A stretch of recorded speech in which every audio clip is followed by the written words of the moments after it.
I have made the first cut. Actually, I've made two cuts on the table so far. My intent was to actually show the first cut. I got so excited when I hit the button, I forgot about videoing. You know, maybe it was in my back of my head. I said, well, I don't want them to see me when I screw it up, so I left it out.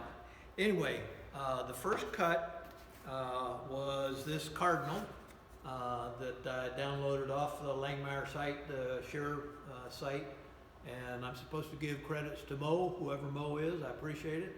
But anyway, it turned out really well. Very little dross. I just used a flap wheel and cleaned up both sides, and so that's what it looks like. I want to show you the settings I'm using. This is 1/8 inch steel, like 11 gauge sheet steel, and I want to show you the settings that I've used.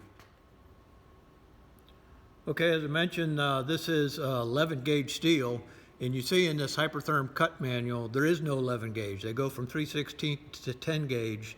But it doesn't really matter for your torch height and your pierce height.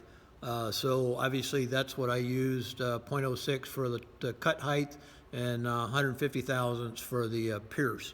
Now, the delay time, you see I picked here, I just said it was, since 10 gauge is 0.4, I used the 0.4, but I doubled that, so I made that 0.8 because of issues with the delay time for Hypertherm. I went into the best quality settings, and so 10 gauge is 129. I just interpolated and said, okay, well then 11 gauge would be a little less than that. I used 120 for that. And then the kerf width, I used 0.06, which is actually a little higher than even 13/16. But it seemed to work pretty good.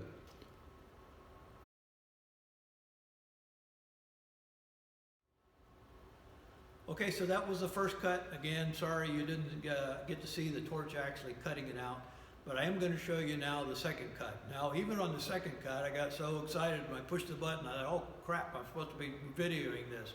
So there's a little, you'll see it in the process. It's already cut for a second or two. But anyway, this is the second cut now, which is actually, again, cardinals that were provided out of that Share on the Langmuir site. And again, credits go to Mo. So thank you, Mo, whoever you are.